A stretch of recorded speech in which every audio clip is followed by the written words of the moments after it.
The stars near the edge of the galaxy were quiet. Nothing ever happened there. No wars, no trade, just cold space and silence. But that silence broke. It started with a signal at Outpost 9. A small alien space station floated near a dead star system called Delta 731. The system had been dead for over 500 years. No planets, no light, no sound. It was marked as a wasteland zone. No one was allowed to go near it. But on this day, the scanners picked something up. "Sir," said Officer Kira, her green eyes wide, "we have movement in the dead zone." Commander Varlin turned sharply. "That's not possible. Nothing survives there." Kira zoomed in the screen. The dark shape was moving out of the blackness. Slowly, quietly, but definitely alive. "It's a ship," she whispered. The crew watched in silence as the strange object came closer. It looked massive, rusted, silent, like a coffin floating through space. No lights, no engines, no crew visible.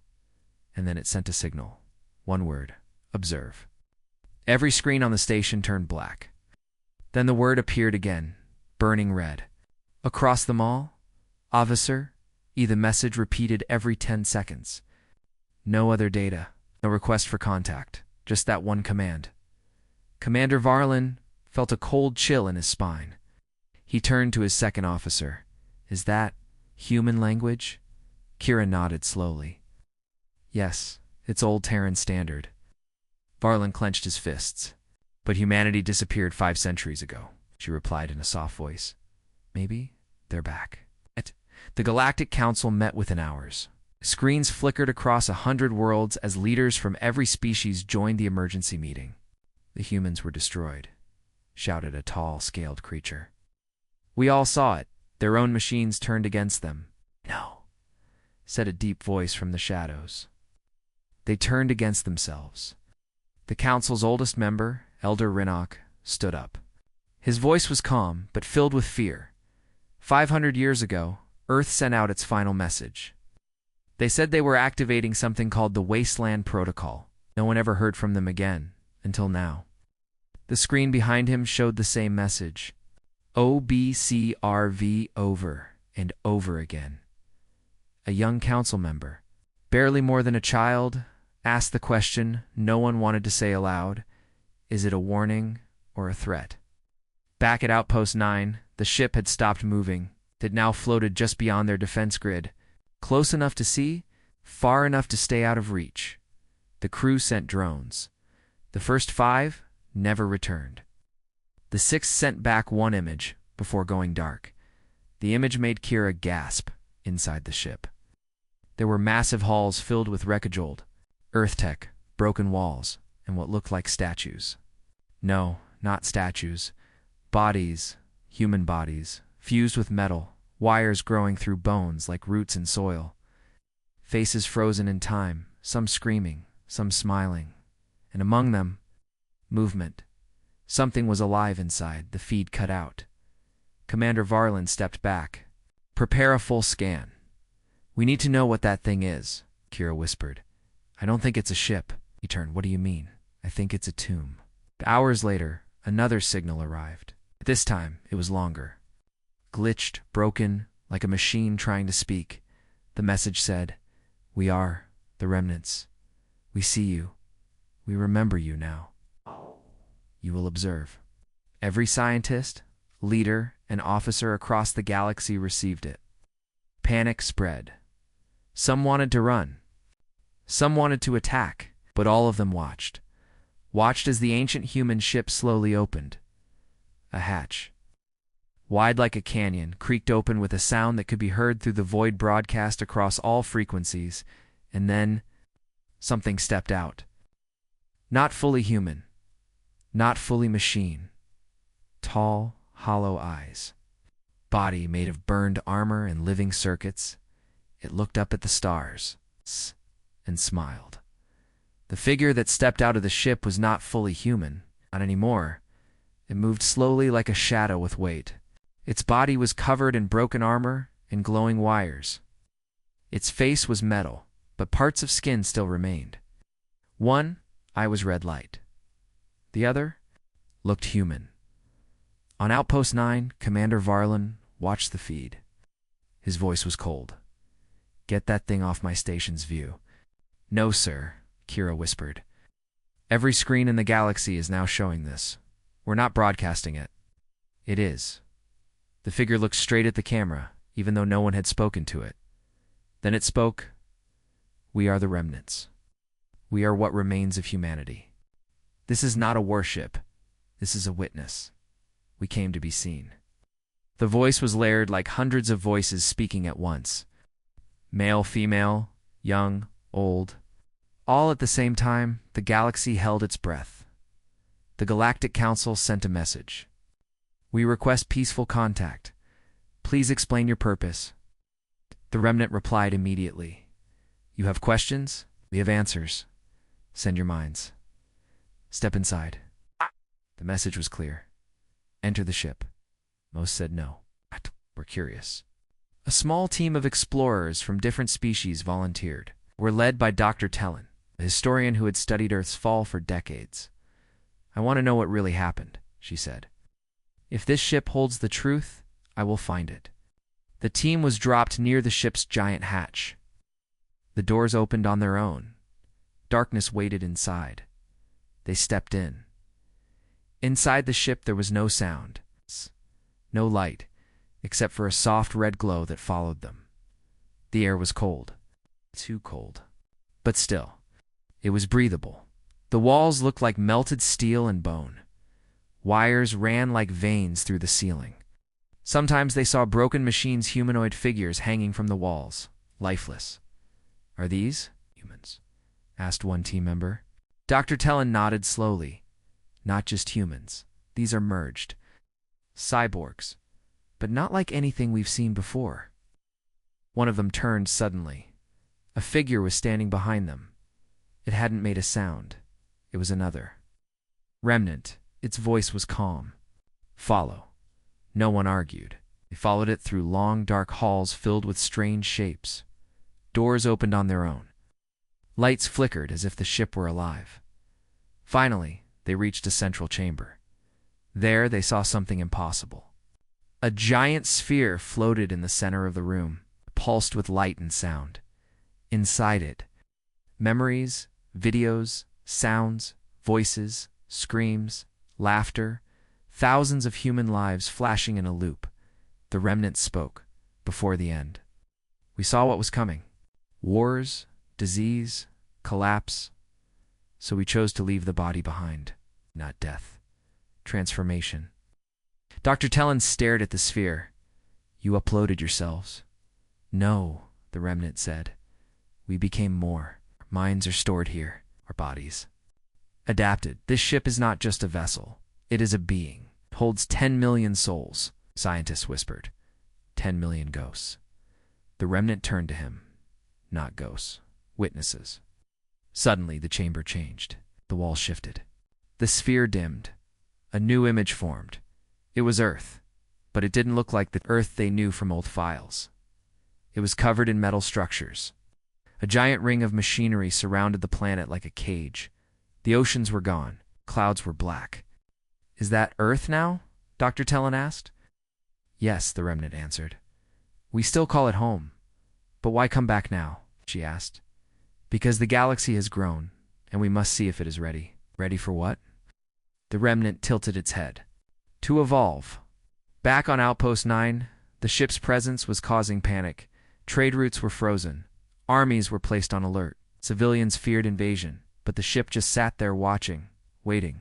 A new message came. "You have seen the beginning. Now, the tests will begin. The first world has been chosen. Watch, learn, decide." The screens turned black again. The message was sent to every ship, every planet, every device in the galaxy. The remnants had returned, and the galaxy would never be the same. The remnant ship floated in silence near the edge of the galaxy, but its message had already reached every star system. The first test begins. You will watch. You will remember. Across the galaxy, people waited in fear. No one knew what kind of test the remnants meant. Some believed it would be war. Others thought it might be a message of peace. They were all wrong. On a peaceful farming world named Aphira, nothing unusual had ever happened. The planet had no armies, no weapons, and no history of conflict. The people lived simple lives, growing food and singing old songs under green skies. But one night, the sky above Aphira turned red. It wasn't fire, it wasn't warships, it was Mem, or why a burning red cloud formed above the capital city. It wasn't real, just light. But every screen, every device, even the sky itself showed the same image. Earth, not the old. Earth from history books. This was Earth during its fall. The people of Aphira were forced to watch. They saw giant cities crumble. They saw humans fighting humans in the streets. They saw machines turning against their makers. Nuclear fire, sky black with smoke. Children cried. Elders turned away. But the images kept coming. Every moment was real. Every scream could be heard. The remnants spoke again. This is our truth. This is what we became. Aphira's government begged the remnants to stop. But they didn't. They had one goal: make the galaxy feel what Earth felt. Back at Outpost 9, Commander Varlin watched the feed in horror. They're showing war memories. As a message? He asked. Kira, still at her station, nodded slowly. No, it's more than that. They're broadcasting emotions too. Grief, rage, fear. Everyone is feeling it. How is that possible? Varlin demanded. She pointed at the energy readings. They're using psychic resonance. The ship is acting like a brain, sharing its pain with an entire world. Varlin stood in silence. They want us to suffer as they did. On Aphira, people began collapsing. Not from injury, but from sorrow. Much emotion. Too many images, but one girl, lonely 17, stood in the middle of the city square. Her name was Lana. She looked into the sky and whispered, I understand. Suddenly, the red light around her began to change. It turned blue. The broadcast paused. Across the galaxy, everyone saw the image freeze. The remnant voice returned. One sees, one feels, one listens. Lana looked around, confused. I don't know what I did, she said aloud. You accepted the memory, said a soft voice in her mind. You did not run from it. A figure appeared before her, tall, glowing, part human, part dash machine. It was a remnant, standing in memory form. Your world is safe. For now. Then, just as suddenly, the sky cleared. The images vanished. The remnants had finished the first test in the Galactic Council chambers. Arguments exploded. They attacked Aphira. No, someone replied. They didn't fire a single weapon. They made children cry. They invaded our minds. They only showed us what happened to them. The room fell silent. Elder Rinnock spoke calmly. This was never about war. This was about understanding. But why show us their pain? Someone shouted. Because Rinnock answered, they want to see if we can feel it. Elsewhere in the deep dark of space, the remnant ship moved again. Slowly, silently. Another signal was sent. Next, you will be tested not by fire, but by your own minds. The galaxy now understood. This wasn't an invasion. This was a challenge. The remnants were not here to destroy, they were here to judge. The stars were quiet again, but no one was at peace. After the first test, the galaxy realized a terrible truth. The remnants were watching, judging, testing. They did not send ships or soldiers. They sent memories, pain, and fear. They wanted others to feel what Earth once felt, what humanity became. Now, they sent a message across all channels. It is time you knew who we are. The screens flickered, lights dimmed. A voice began. To speak not loud, not angry, just calm. The remnants were ready to tell their story in a hidden chamber on the planet Xeric 3. A group of scientists, historians, and translators sat together. They had spent weeks studying the remnant messages. None of them had slept much. Today, they finally received what they were waiting for. A full transmission. A history. A human face appeared on the screen. Or what was left of it. Half was machine. The other half was scarred and aged. Its eyes one glowing red, one human blue stared into the camera. We were the ones who ran first. We ran from each other, from truth, from ourselves. Behind the voice, images appeared. Earth in its golden age. Cities floating in the sky. Ships reaching distant stars. Laughter. Peace. We grew fast. Too fast, we thought we were gods. Then the images changed. Riots, fire, walls collapsing, skies turning black. We poisoned our seas. We burned our skies. And then we turned to machines to save us. The first human-machine hybrids appeared. Clean. Strong. Controlled. They didn't fail us. We failed ourselves. We feared what we created, so we destroyed it. War. Nuclear fire. Billions lost. When the last leaders fell, we made a choice. One final protocol. One last evolution. The Wasteland Protocol. In the Galactic Council, silence filled the Great Hall as the broadcast continued. Everyone watched. Every species. Every leader. We combined our minds into one. Our bodies became shells. Our home became a machine. Earth died and was reborn. The image of Earth returned now, wrapped in metal rings like armor. No oceans, no blue skies, just a living world machine. Circling a dying sun, the voice continued, "We are not dead. We are not alive. We are remnants," a young council member whispered. They gave up everything to survive. Elder Renak nodded. No, they didn't just survive, they changed. Back on Outpost 9, Commander Varlin stood at the viewing window, staring at the remnant ship. "It's not just a ship," he said quietly. "It's a message, a warning, and maybe invitation." Kira turned from her console. "They say the next test will be different." "Different how?" he asked. She looked at the new transmission. "We have shown you our pain. Now show us your minds. Show us who you are when no one watches. We are listening." The remnants were not offering war. They were offering something. More dangerous truth. Not just about humanity, but about the whole galaxy. What would each species become if pushed to the edge? Who would they be?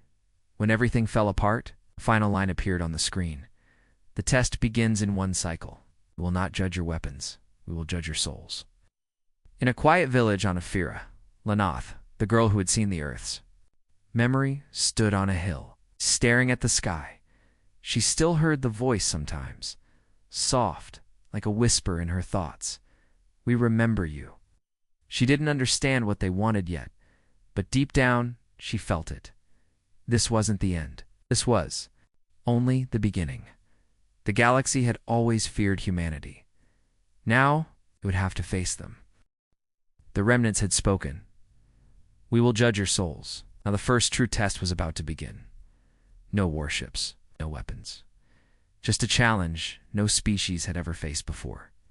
It started on Velmara, a rich and peaceful world known for its beauty. Green oceans, golden skies, and the finest food in the galaxy. No one had ever gone hungry there until now. It began at sunrise. Across Velmara, people woke to a strange silence. Food storage units were empty. Water purifiers failed. Climate controls stopped. The skies turned pale gray. The first message appeared.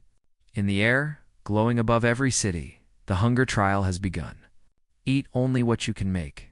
Drink only what you can create. Adapt or fall. Panic spread.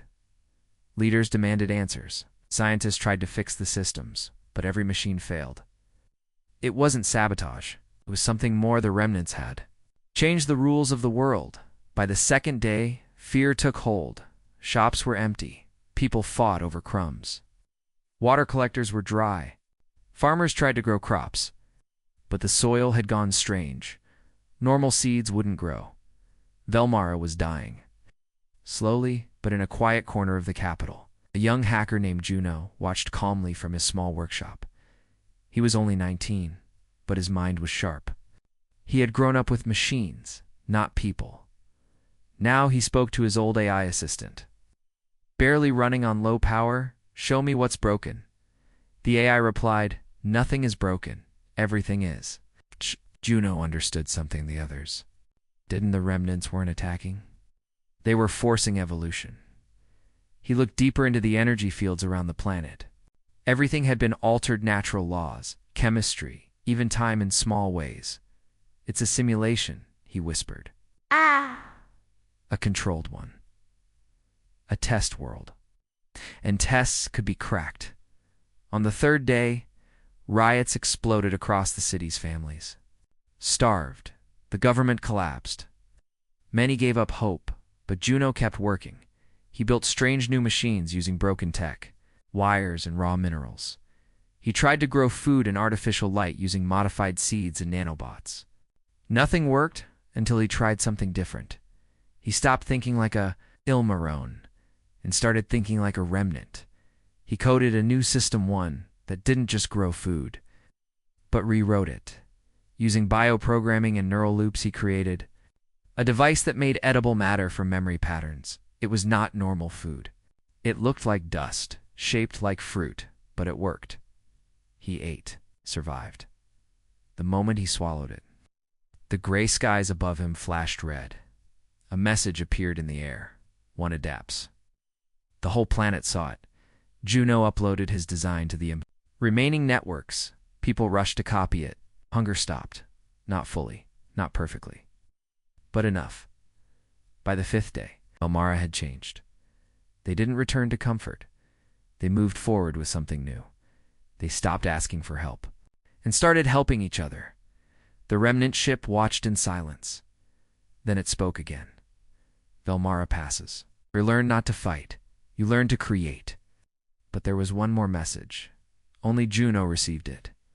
A small glowing circle appeared. In his room, a remnant stood inside, tall, silent, metal, and memory. Its voice came from everywhere and nowhere. You saw the code inside the chaos. You did not fear the change. You're now seen. Juno stood frozen. What are you going to? Do to me nothing? We do not take. We only watch. The next trial begins. Prepare your minds. Then the figure vanished. Back in the Galactic Council, news of Velmara's trial shocked the galaxy. No weapons, no armies, one leader said. And still, they nearly fell. They passed, said Elder Rinnick. But the next test may not be so kind. What will it be? Someone asked. Renak looked toward the stars. I don't know, but it won't test the body. He paused. It will test the mind. In the black void of space, the remnant ship moved again. Another planet lit up on their silent map. Another trial was about to begin. And this time, not even your thoughts would be safe. The galaxy held its breath again. Velmara had survived the hunger trial. But now, the remnant sent a new message. No ships. No armies. Just words, glowing across every screen. Test 2 begins. The mind cage awaits. This time, it is not your bodies we test. It is your thoughts. The chosen planet was called Ris 4, a world of scholars, telepaths, and peacekeepers. It was known for calm minds and powerful mental networks. A quiet place, a safe place, until the remnants arrived. It began in dreams. The first night after the message, people across Cauldrus 4 woke up screaming. They all described the same thing. Trapped in endless white halls, running, but going nowhere. Hearing voices, familiar, but wrong. Seeing loved ones, but unable to reach them by the second night. It wasn't just dreams. People began falling into comas, not sick, not dead. Trapped inside their own minds. The Council of Minds, a group of the strongest telepaths on Caldrus, met urgently. Among them was Eris Thaler, a quiet but gifted mindwalker. She had the rare ability to enter the thoughts of others without losing herself. Now, she was their only hope. We must find the prisoners, said the council leader. Pull them out of their cages? Eris nodded. I'll go in, they warned her. Once inside, she could lose herself too. She answered simply, then I'll just have to remember who I am. Prepared her mind with psychic anchors. Her body lay still in the temple chamber as her mind stepped into the cage. It was worse than she imagined. She stood in a world that looked like Caldrus, but twisted. The skies were gray, the sun pulsed, like a heartbeat. People walked in loops, repeating the same actions again and again. She recognized one of them, her old friend Talon. He was stuck painting the same wall over and over. She called out, "At!" but he didn't respond. Then she heard it, a voice, soft, calm. "Cold, this is not punishment, this is reflection. We show them their strongest memories, and ask, can they escape themselves?" Eris spun around. Oh, no one was there. But the voice continued. "You seek to free others, but can you face your truth?" Suddenly, her surroundings changed. She stood in her childhood home. Her mother was alive. Again, smiling, Eris. "Come sit," her mother said. "You've come back." Eris trembled. It felt real. The smell. The warmth. The love. She wanted to stay, but she knew better. "This isn't real," she whispered. The smile faded. The image cracked, and the world shattered around her. She was back in the white halls. She found Talon again. She grabbed his hand, looked into his eyes. "This isn't real, Talon. Wake up." He shook his head. No, this is all I have left. I failed. I ran." She pressed her forehead to his. "Then don't run anymore." Light sparked. He gasped and vanished. Woke. Up in the real world, one by one, she found others. She helped them face their deepest regrets, their strongest desires. And each time she did, the voice of the remnants spoke again. "You are not saving them. You are showing them." After hours, maybe days, Eris reached the center of the mind cage. A giant mirror stood there, glowing with silver light. Her own reflection stepped out. It looked like her, spoke like her, but it was cold. "Hard, you pretend to be strong," the reflection said. "But you are afraid. Afraid to lose yourself. Afraid to forget." Eris looked at the false version of herself and whispered, "Maybe I am afraid." She stepped forward and embraced it. The mirror shattered. Light filled the cage, and then silence. Eris woke in the temple chamber. Dozens of others woke with her. She had passed the test, not with power, not with force, but with truth, above Caldrus. The remnant ship floated once more. Its voice echoed across the planet. "You faced yourselves. You remembered pain, regret, and fear, and did not run. Caldrus passes." But to Eris they sent one private message. "You are a mirror. You may walk between minds. You will be needed when the final trial begins." The Galactic Council, many were shaken. "They control dreams," one leader said. "No," Eldorinic answered. "They don't control. They reflect. They show us." So the remnants weren't fighting a war. They were awakening something. Deeper. Something ancient. And it was only going to get harder. The trials were not over. Velmera had faced hunger. Caldrus had faced the mind cage now. Across the galaxy, every species waited for the next test. But this time, the remnants said nothing. Instead, they sent coordinates. One place. One final destination. A system long thought dead. The system of Sol, the home of humanity, no one had seen. Earth in over 500 years.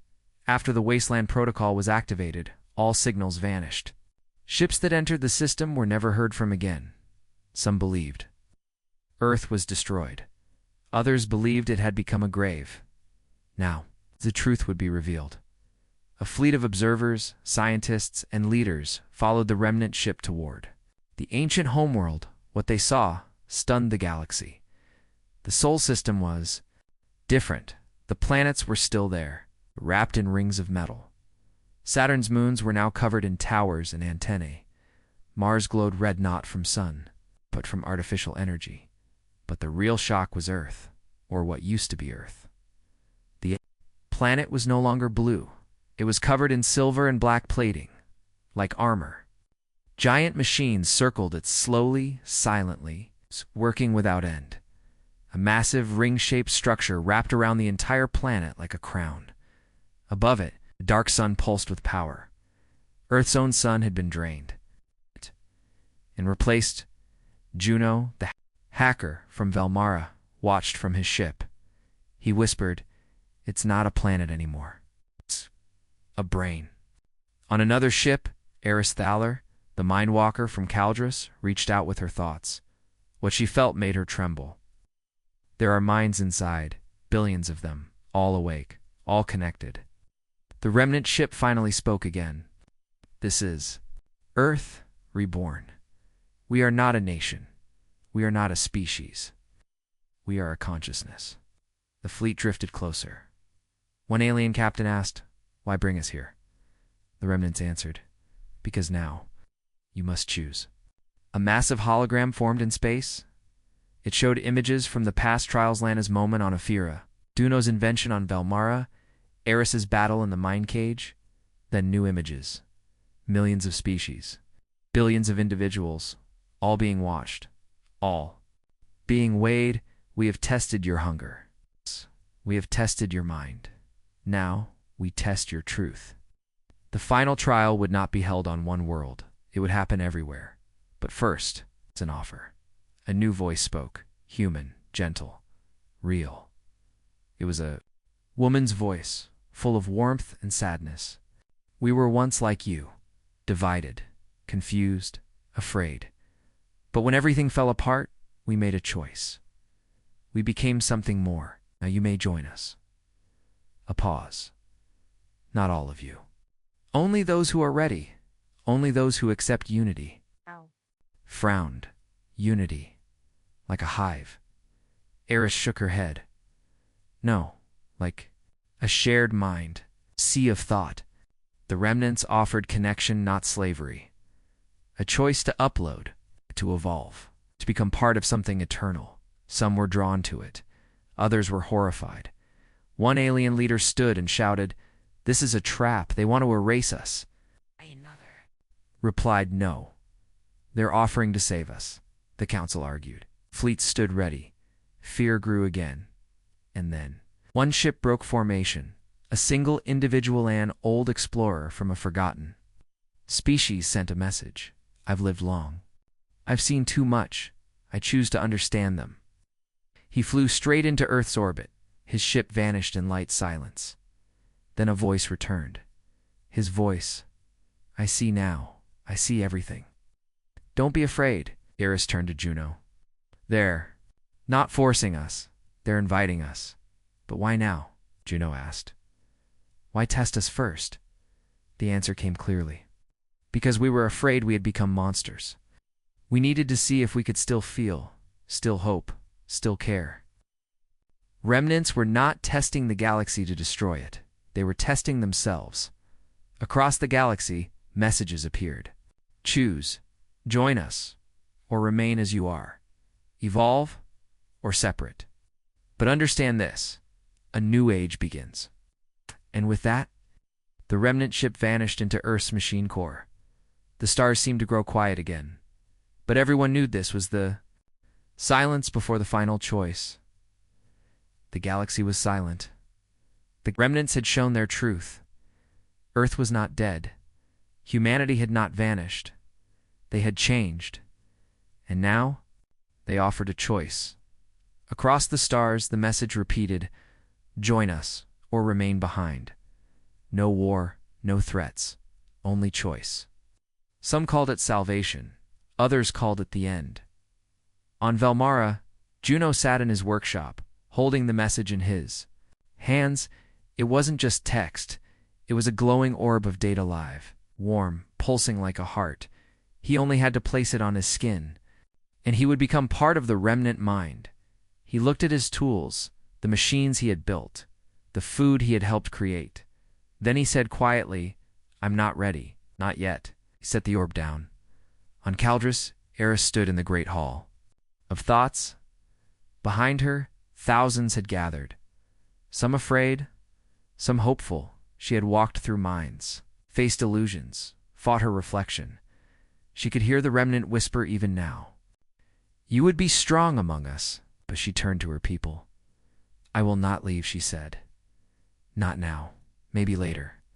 But not alone." The crowd nodded. And for the first time in days, Caldrus felt at peace. But not all said no. On the quiet moon of Drillia, an entire village stepped into the light of the remnant signal. They vanished. Peacefully. Silently. Their thoughts were uploaded into the machine mind of Earth. Their last message was simple. We chose understanding. In the Galactic Council, chaos turned to quiet. Elder Renox stood. He was the oldest among them, and he had seen more wars than most species had years. He spoke to the galaxy. I remember when humans frightened us, he said. Remember when we feared their fire, their speed, their power? He looked up. They still frighten me, but not because they are monsters, because they remind us of what we could become. He paused. They were the first to fall, and now they might be the first to rise. One by one, worlds made their decisions. Some sent volunteers to join the remnants. Some shut their borders. Some asked for more time, and the remnants did not push. They waited. They watched, and then they sent one final message. The tests are over. The door is open. We return to our world. If you choose to join, you know where to find us. The remnant ship entered orbit around Earth and dissolved into silver dust. It's becoming part of the machine mind once more. Earth once broken. Once lost, now pulsed like a star. A living world. A silent invitation. Back on Ephira, Lana stood on her hill again. She looked to the stars, remembering the pain the remnants had shared with her. She smiled. We watched you suffer. Now we watch you hope. The galaxy had faced trials. It had seen hunger, madness, memory, and truth. It had seen what humanity became, but more importantly, it had seen what it could become. Final message from the remnants. We are not gods. We are not saviors. Simply human, remade. If you understand that, then you are already one of us.